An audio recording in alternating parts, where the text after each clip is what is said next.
Good morning. Good morning. First off, can everybody hear me? Yes. Okay.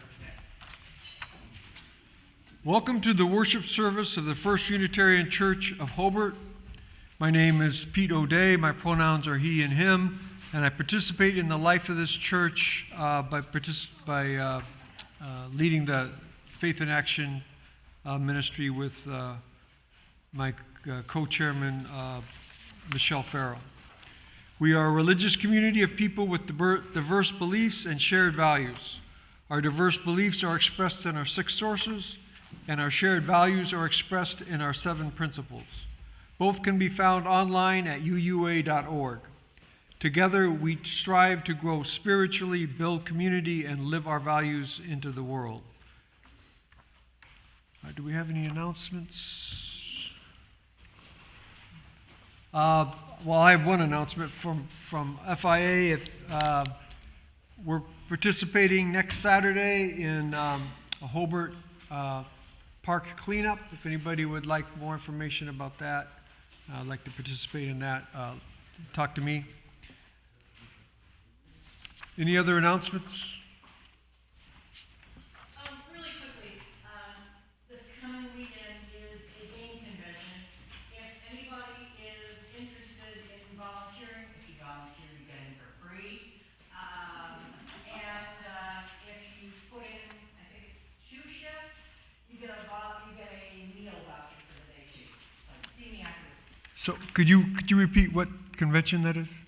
It's called Region Con. It's a game convention. They play Settlers of Catan and things like that. Just Warhammer. for those online at the Recon convention. Region Con. RegionCon convention is this weekend. And come. We are currently streaming our services online. The Joys and Sorrows portion of our service, however, is private, and we will take a break from streaming during that portion of the service. Other than that, the service will be recorded and will be available for future viewing on Facebook, YouTube, and the church website. Wearing masks is optional right now, but if you are ill or think you've had contact with anyone who has COVID, please attend virtually. Please let your Facebook and Twitter friends know that you are attending worship with hashtag First Unitarian Hobart. Now please silence your devices and take a deep breath. And another. And join us in a spirit of reverence.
Good morning. If you would, join me in lighting the chalice. We gather this hour as people of faith, with joys and sorrows, gifts and needs. We light this beacon of hope, sign of our quest for truth and meaning, in celebration of a life we share together.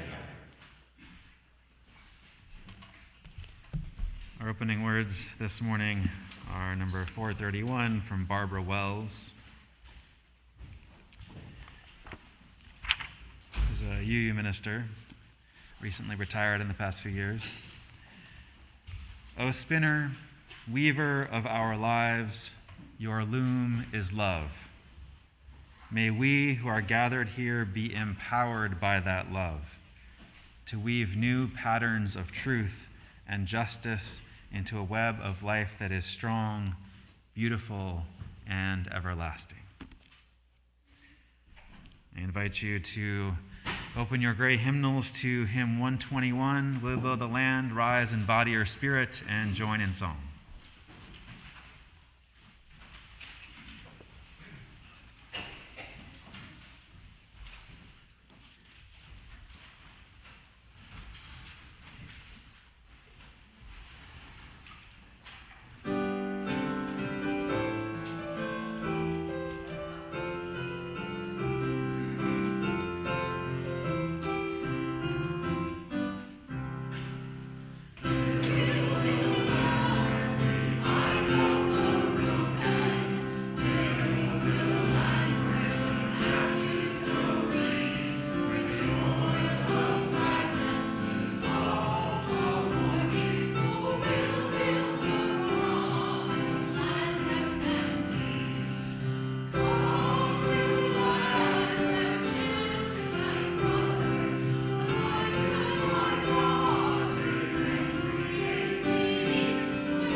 Please remain standing. Oh, look at you. You're already doing it. Good on you. Good job. And join me now in our affirmation of faith. The words are printed on the laminated handouts in the pews and on the screen and in your order of service. So there's no excuse, and most of you should know it anyway, so let's say this together. Love is the doctrine of this church. The quest for truth is its sacrament. Service is its prayer, and this is our covenant, to dwell together in peace, to seek the truth in love, and to help one another. We are striving to create a worship space which is both spiritual and safe. However, we recognize that not everyone can attend in person. We extend a special welcome to everyone who is joining us virtually today. Thank you to our tech team for making the live streaming and recording possible. For those present in the sanctuary, please take a moment to greet your neighbor by waving your hands and letting the warmth of your smile fill the spaces between us.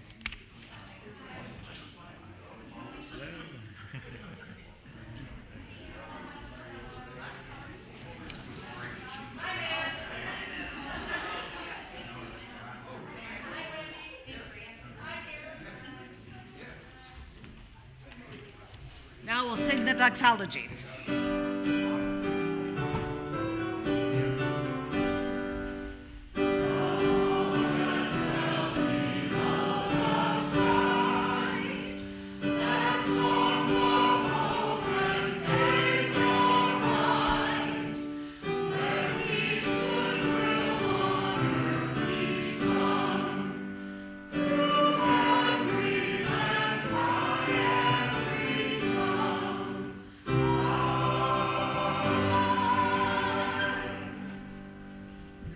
Please be seated.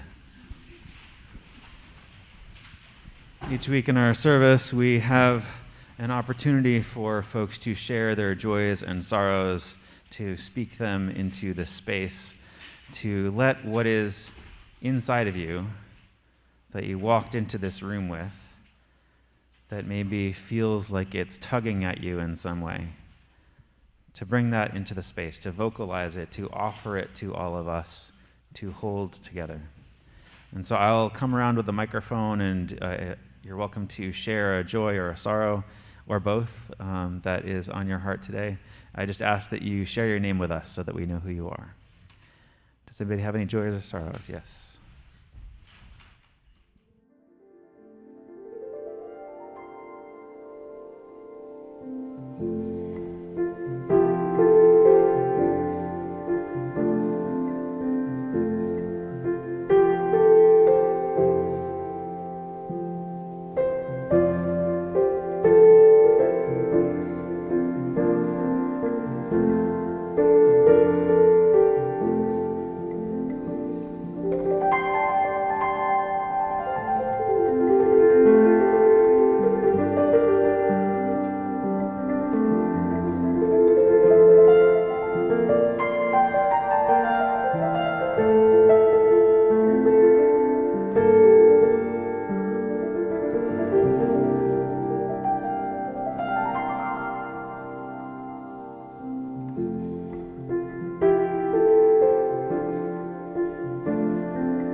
sanctuaries of our hearts.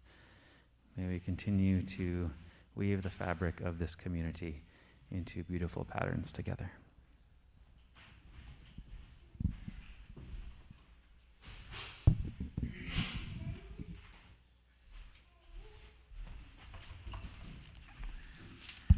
For our story this morning, I have some help in the telling of the story. I want to offer a little introduction of it. So that this week our story is an irreverent retelling of Paul's second letter to the Corinthians. So a lot of Christianity is shaped by how people understand the writings of the Apostle Paul. He wrote somewhere between a quarter and a half of the books in the New Testament. And so when people talk about what Christianity means or how we do it, Paul is a big piece of that picture. And Paul's way of writing can be a bit rough for most people to understand, which is why it's often presented by religious leaders in ways that can be kind of messed up. it can be easily interpreted to say what you want it to say. A few years ago, I came across this book that retells the narrative of the entire Christian Bible in very short form. It's called God is Disappointed in You. And you can't see the image on the cover, but it shows somebody crouching in the wilderness, just kind of like hugging themselves, their arms around their knees and, head down. And there's this giant hand coming down from the sky to flick them on the shoulder. So that's the irreverence of the book here. But it goes through the entire Bible in this one short volume, and certainly it skips over a lot of stuff, but it does a pretty good job of getting the basics of what is in each book. So for our story this morning, we have the retelling of Paul's second letter to the Corinthians with some of the profanity taken out, so it's suitable for this worship service this morning.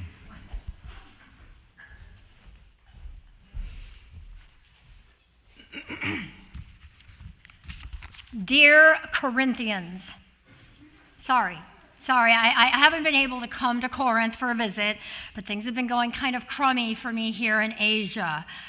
I'm afraid if I showed up, I'd just be a downer. I heard you finally took care of that guy who was sleeping with his dad's wife. Good. Though, as long as he's sorry and he's promised to stop, you should ease up and let him back in the church. Remember, forgiveness is kind of the whole reason we're Christians in the first place. While the laws of humans can only really offer punishment as motivation, Christ is more about rewarding faith than he is about punishing sin. So we're basically carrot people by nature, and not stick people. Again, I'm sorry if I came across a little gruff in my last letter. You've got a fabulous church going there, and Titus has nothing but praise for you people. But don't get cocky. I've heard that you've been giving letters of recommendation to people in your church who go when they go up to preach. Do you have any idea how pretentious that is? When spreading the love of Christ, you're not supposed to be handing out letters of recommendation. You're supposed to be the letter of recommendation. Acting with love and forgiveness is way more convincing to people than handing them your resume. It's also come to my attention that some of you are afraid to go out and preach the word of God. Something about not wanting to get whipped, beaten, crucified. Here's a little thought experiment which will help get you past your fear. Think of your soul as someone who's camping in your body, and your body is really a crappy tent. Your tent is drafty and cold, it leaks, and your soul barely fits inside. Eventually, if all goes right, your tent will get old and collapse. Luckily, our tents are encamped right outside God's castle. So don't worry if barbarians come and stomp your tent into the ground. If that happens, God will let you move into his nice, warm castle. Upgrade! Also, as you know, the church in Jerusalem is dead broke. Could you throw them a few shekels? In the future, it would be nice if I didn't even have to ask. You should just take the initiative and help your fellow Christians from time to time. By the way, I've heard that some pompous blowhards have been teaching you some rather questionable things. Some of them have even taken to describing themselves as super apostles. How freaking ridiculous is that? What? Do they have the power of laser prayer? But what really burns me up is when I hear these haters talking smack about me, saying that I don't know squat about the Word of God. When this happens, would it kill you to speak up for me? If I stand up for myself, then they accuse me of tooting my own horn. But then, if I let them belittle me and say nothing in my own defense, It only encourages them. It would be nice to know that you've got my back. That's all I'm saying. Love in Christ, Paul. P.S. I'll be sending Titus to pick up your donations. Don't make me look like an idiot, people.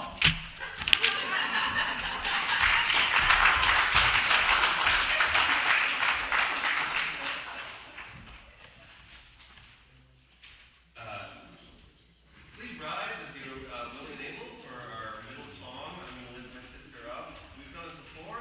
There's the words to be printed on the screen, and as well as an insert in the order of service. Please just join me if you're able to join in.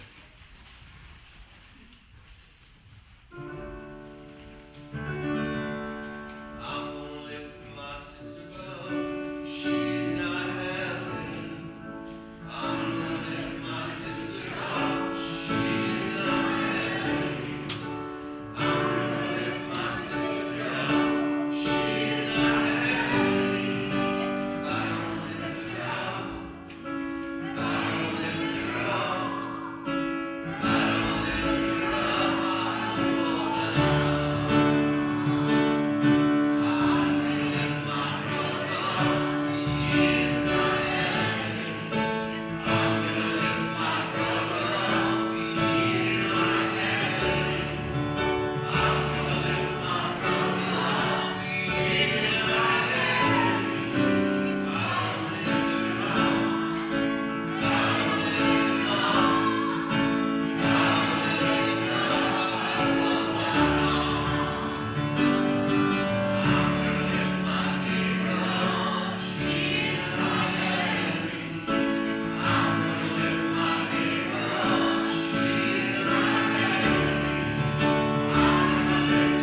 She's not heaven. I'm going to lift my neighbor up.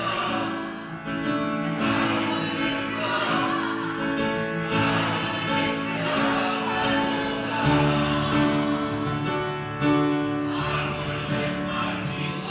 I'm going to lift my neighbor up. She's not heaven. I don't lift her up. I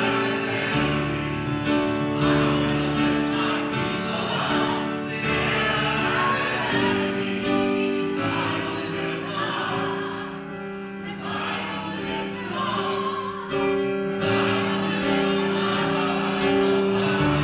I don't lift her up. I fall down. I'm going to lift my people up. They are not heaven. I'm going to lift my people up. They are not heaven. I'm going to lift my people up.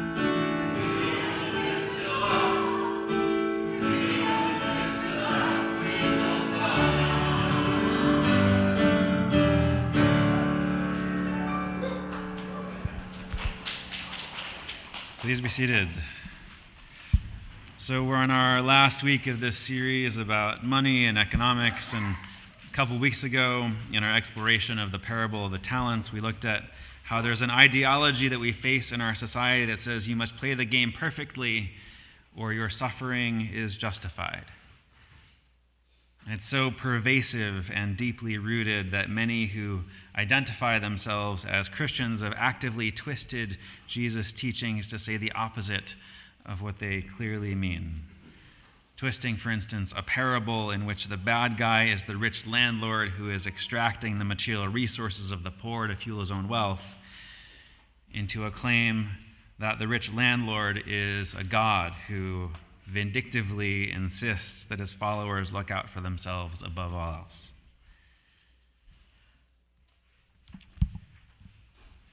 The parable of the talents can be read not to justify the parable of the talents can be read not to justify the suffering of a slave, but rather to show how refusing to play along in perpetuating the oppression of others tends to result in a different sort of suffering. The suffering of feeling like one is on the outside of society, of being cut off from the circulation of material wealth in which those who get to play along, those who choose to play along, get to partake. It's a really tough thing to do on one's own, but as a community of faith, it becomes easier. When I was in my ministerial internship, I had the good fortune of getting to see the Reverend Dr. Tandeka speak. She's a Unitarian Universalist minister, and she used to teach at Meadville Lombard, the UU Seminary in Chicago, and the people who I know who've taken classes with her generally agree that she's brilliant and a very challenging person to take a class with. I loved getting to hear her in a context where I wasn't getting a grade, and just gleaning her brilliance. And I was working on a project at the time, and I was really curious to pick her brain. And so after the talk, I went up to her and I offered to take her out to dinner and just get to chat. And I was so grateful that she took me up on it.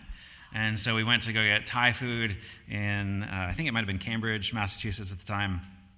And went to, sat down and ordered our dinner and had this beautiful meal. And I felt very challenged, and I could totally understand why people have a difficult time with her as a professor. Everything that I brought up that I thought was a brilliant idea, she would ask me just the right question that would have me go, oh, maybe that wasn't such a brilliant idea. I'd have to reconsider everything that I was thinking. And then at the end of the meal, the bill came, and I gave the credit card, and then it came back, I'm sorry, so your card was declined. So, and at the time, I just had that one credit card, and I didn't have enough cash on me, so I was in the awkward situation of saying, so I know I offered to take you out to dinner, and I wonder if you might be able to cover this, and I'll get you back. And she sort of gave me a look, and then said, sure, we can do that. So that situation of me being low on funds at the time points to something that is a very real dynamic that is in all of our lives. We live in a society where we have to fend for our own livelihood. When was the last time that you faced your own economic anxiety? Maybe looking at your bank statement and seeing that the balance is lower than you thought it was, or checking in on your investments after the market tanks, or maybe after some weather causes some damage to your property, or you're in a car accident and suddenly there's a huge additional bill. In each of these situations, it often can feel like we're in a pinch, and we as individuals need to figure out what to do about it, how to find our way through. Or it might feel like, oh shoot, now I need to ask somebody to help me out, which can feel really, really uncomfortable. But either way, there's this sense that it's on us, that there's nothing larger that is holding us and caring for us. And if we're not careful, that default sense of individualism can seep into every aspect of how we see the world and how we move through it and how we relate to others. As I mentioned at the outset of this sermon and in previous sermons in this series, there's a societal assumptions that we bring to anything that we read or listen to or interact with. That phrase, choose life. Has anybody seen that on a billboard at some point? Yeah, exactly. Does anybody know where it comes from? So in the book of Deuteronomy, there's a phrase that is interpreted very accurately as choose life. To zoom out a little bit, it's actually in our hymnal. A little bit of the larger context is, I call heaven and earth to witness today that I have set before you life and death, blessings and curses. Choose life so that you and your descendants may live. In this context, it's not about choosing an individual life. It's about choosing a way of life, a way of living that fosters flourishing.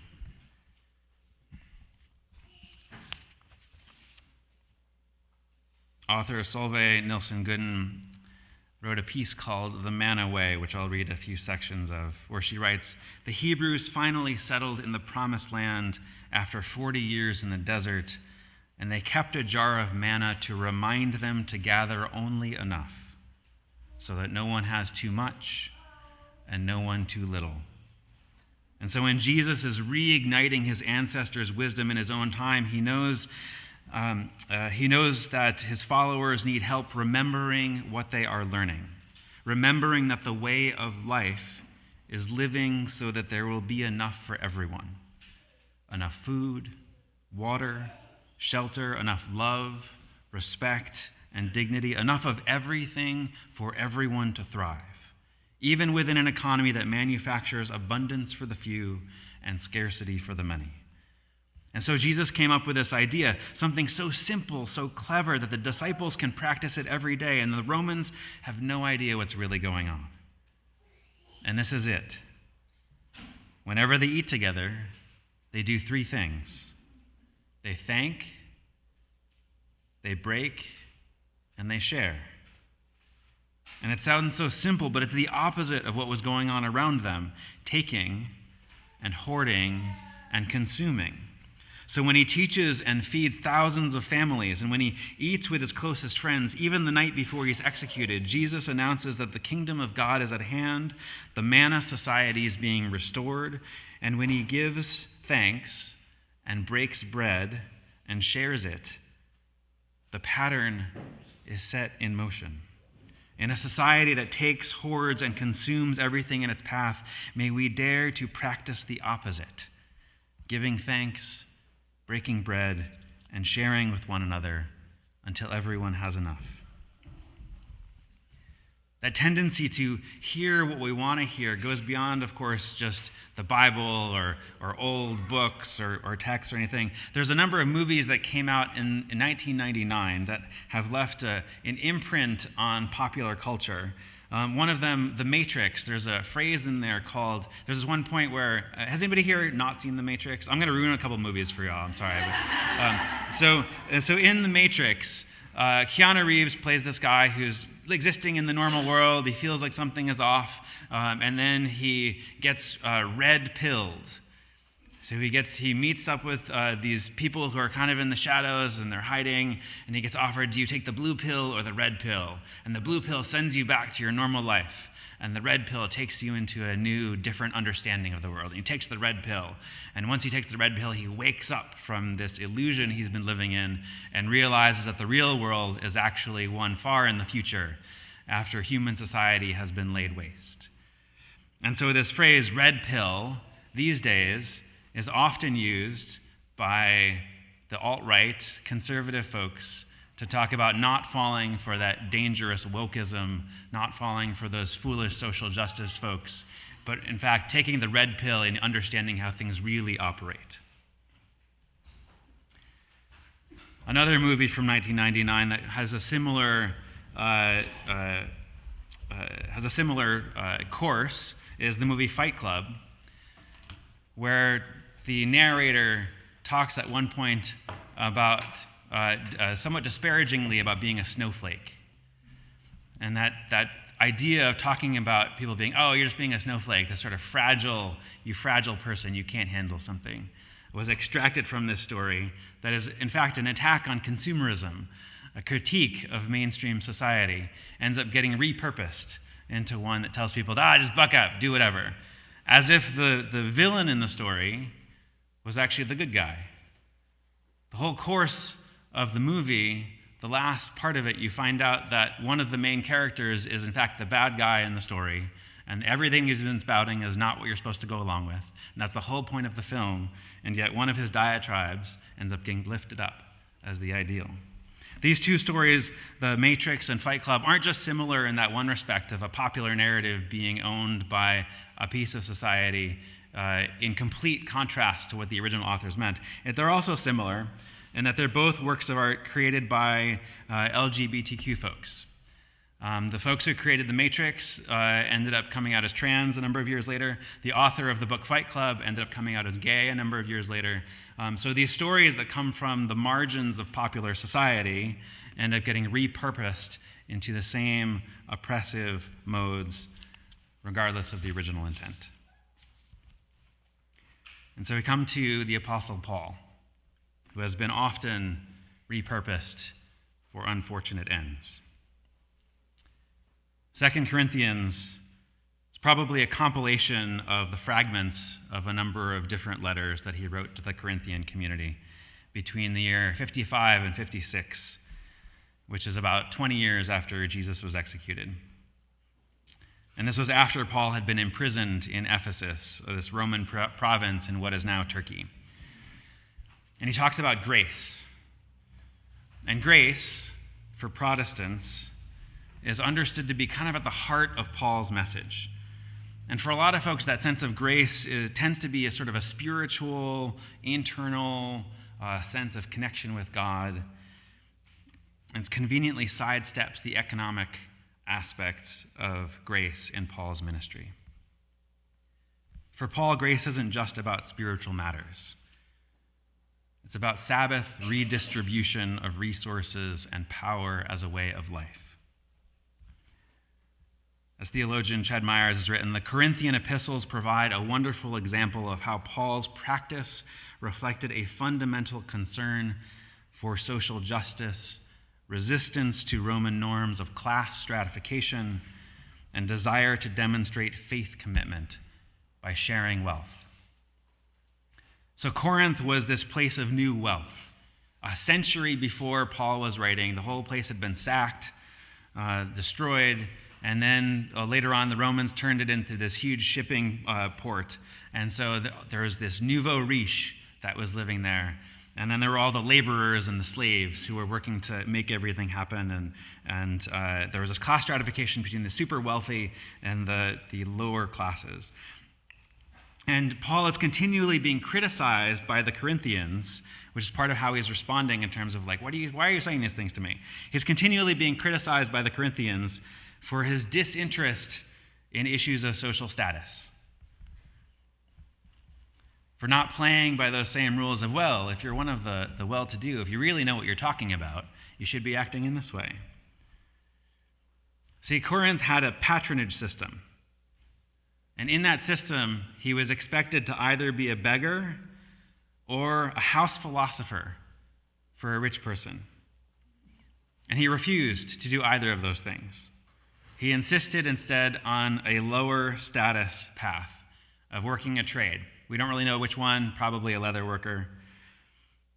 Both to model, in Meyer's words, both to model the redistribution of power at a personal level and to subvert the social fabric of the status quo as a commitment to downward mobility, as a concrete expression of Paul's commitment to the Jubilee vision of socioeconomic equality.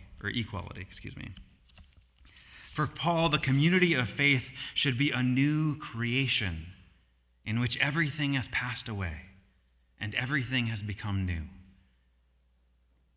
And if we're not prepared to practice the divine economy of grace in our own social life, then the whole thrust of what we're doing is in vain to Paul.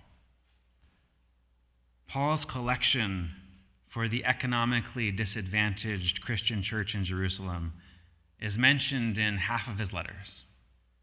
He's specifically trying to get the people in these churches to think not in terms of patronage or charity, but instead in terms of justice and solidarity.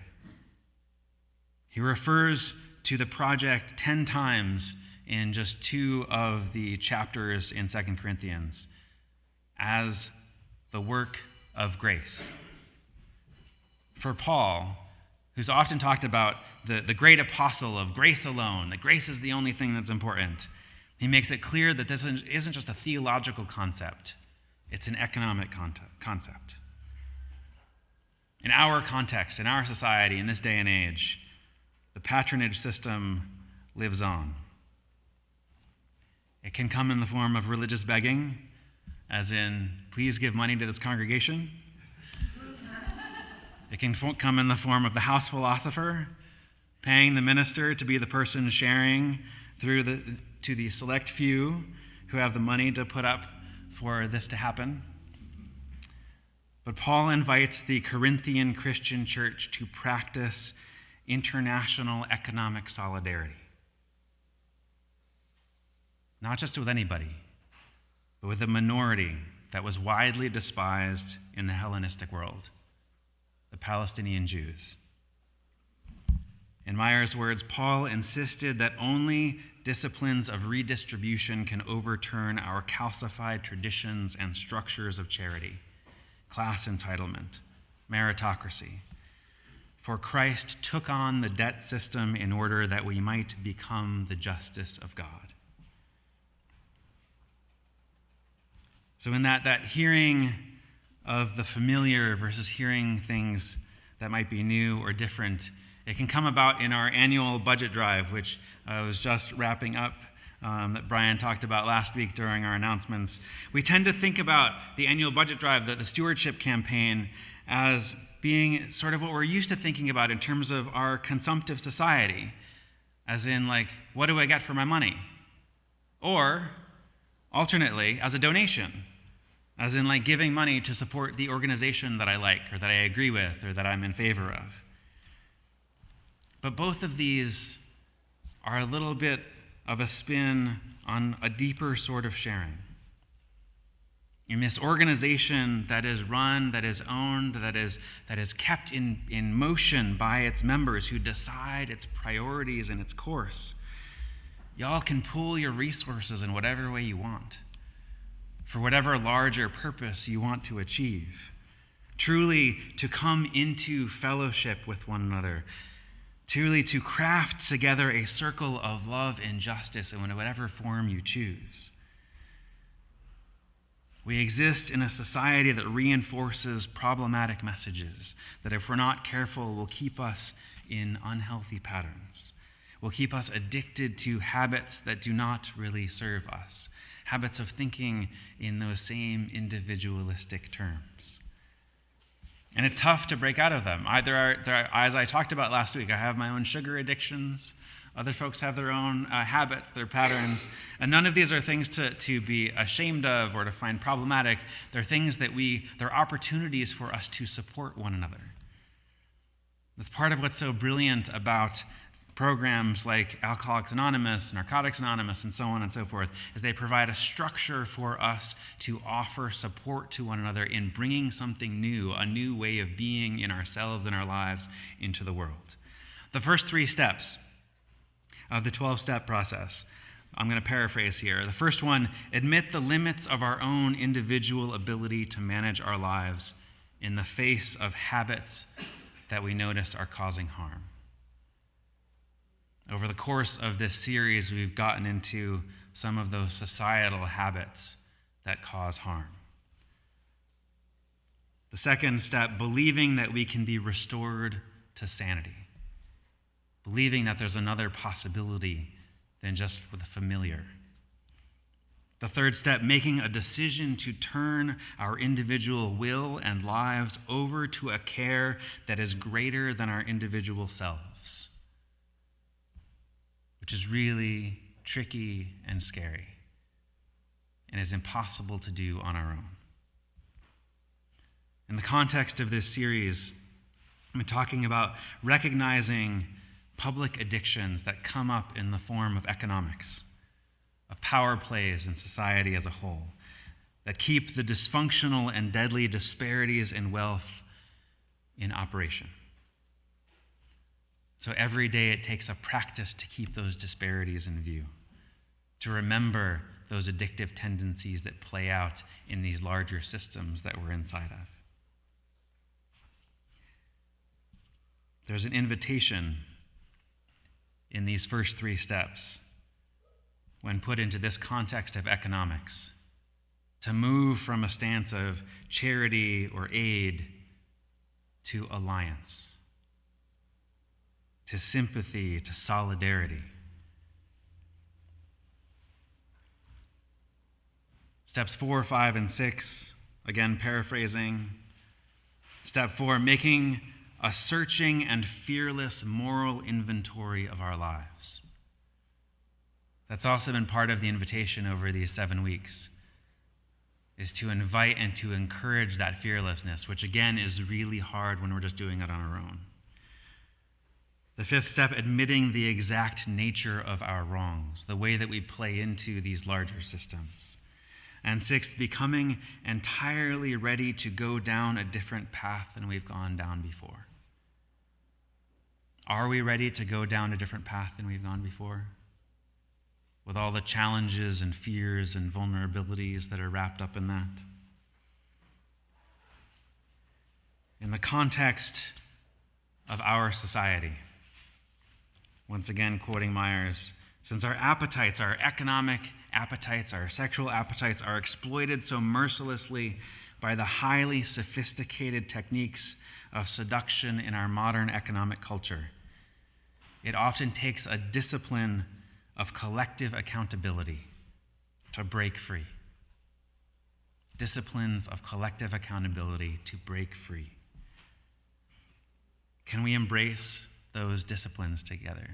Can we find them? Can we cultivate them? Can we open ourselves up to each other enough to choose to walk down a different path? And so my homework assignment to you coming out of this 7-week series, my invitation is to take on a Sabbath practice this week. Pick one day this week when you're not being productive.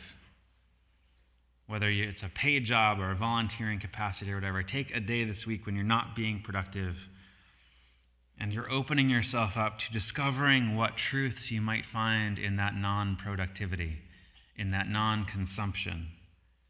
Finding the regular rhythms of rest, restoring real and non-exploitative relationships with yourself and with your day-to-day rhythms of life.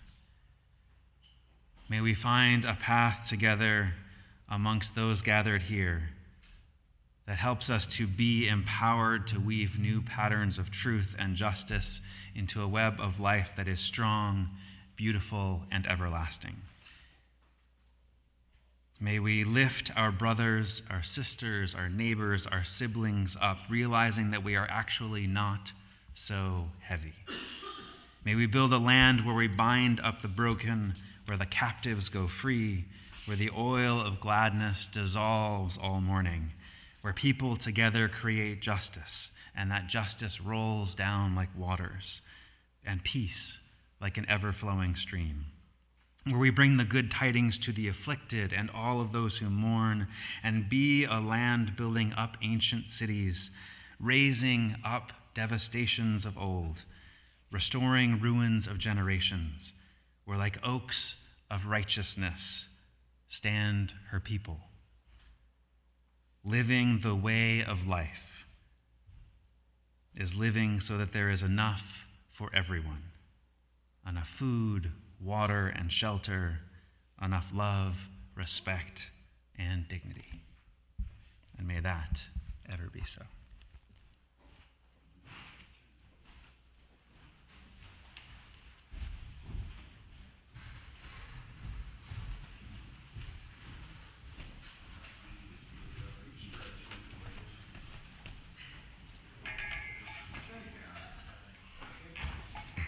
Thank you, Pastor. Now is the time in our service for our offering. We give to remind ourselves of how many gifts we have to offer. We give to remember that we are part of something bigger than ourselves. We give because we believe in music and friendship. We give with the faith that together we have enough. The money in the baskets goes to sustaining the mission of our community. The money in the cups goes to our Faith in Action ministry and a different charity chosen by the ministry every month. This month, the money from the cups goes to the Self-Injury Support Group of Northwest Indiana. For those not here with us today, there is an online link on the screen for both one-time and regular donations. And we have our volunteers.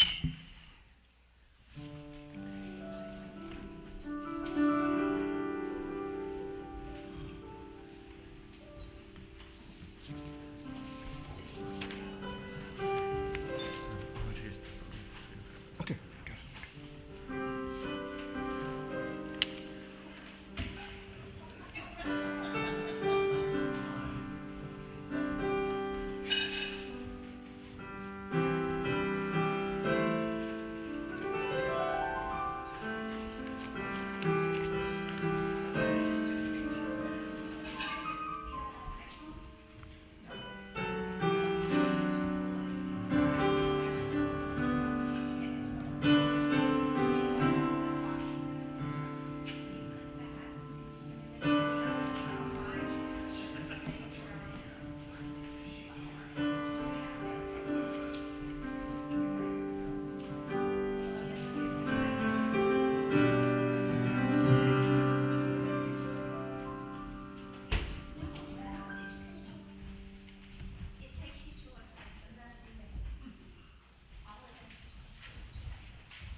For your prayers, your service, and your gifts, we are truly grateful. I invite you to rise in body or spirit for our closing hymn, which is "I'm on My Way." And in this context, the hymn refers to the Freedom Land, which is, of course, in the context of this song, the freedom land beyond slavery, recognizing that there are larger systems that catch us all up in them. How can we find some freedom together?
Our closing words this morning, reading 707 from our hymnal. It is written in the Torah, I call heaven and earth to witness today that I have set before you life and death, blessings and curses.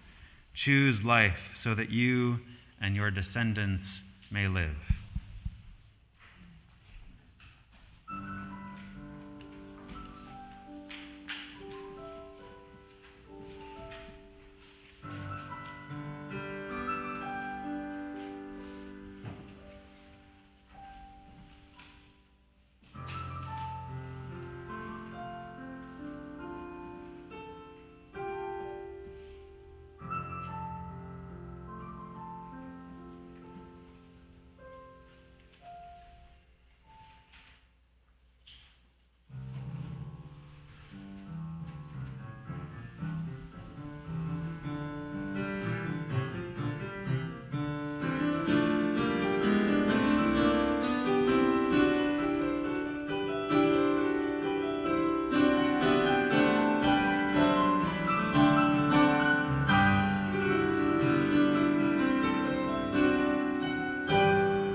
Please join me in extinguishing the chalice.